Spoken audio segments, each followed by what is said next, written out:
Hello guys, Sobriety Dave here. So a friend of mine said to me today, he said, Dave, you need to tell your story. How things started, how did I get to where I got to? Because obviously, you don't come out of your mother's womb and just basically turn into a 30 plus year drink and drug addiction. So little bit of snippets of my life over the next few stories, maybe to try and make you understand how I got to where I got to. And probably why I'm finding it so difficult, to get on that right path of being clean and sober. So it probably starts from, obviously, my father. He was a massive alcoholic. He used to wake up, start drinking straight away. My mum and dad used to own pubs, so alcohol was around us all the time. My mum liked to drink, don't get me wrong, but she wasn't an alcoholic. She was the absolute backbone of our family. But when she drank, she could, put a few away.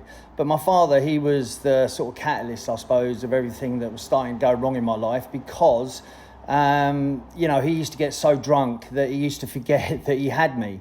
And he'd leave me in places, do you know what I mean? And one of the stories I always remember was because we couldn't go abroad for the first few years of our life, because mum and dad used to own pubs, we couldn't go abroad because obviously if anything went wrong with a pub, we'd have to get back really quickly. So my mum and dad used to own 3 caravans in Skegness, 2 of which they used to rent out and 1 of which we used to have as a family caravan.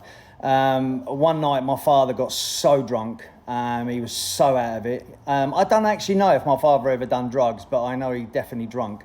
And I was about 6 years old, and he left me in the arcades on the campsite, which is something I used to love doing anyway. But time and time went by. It got darker. The arcades closed. And right next door to the arcades was the kids club, the adults and the children's club. Do you know what I mean? So I went into there. Everyone knew me on the site, obviously, so I was quite safe. And then the kids club closed. So I'm now walking about 6 years old, do you know what I mean? And the bouncers of the adults club, they took me into the club, laid out the chairs for me. One of the bouncers puts a jacket over me, so I fell asleep. My father still didn't come back.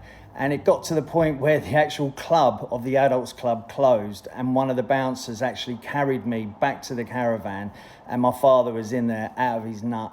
Didn't even realise that he left his son for probably the best part of 11, 12 hours on his own. And didn't even come and collect me. So it started from there really, because my father always said I'd amount to nothing, always said I was useless. I don't ever feel like I was ever loved by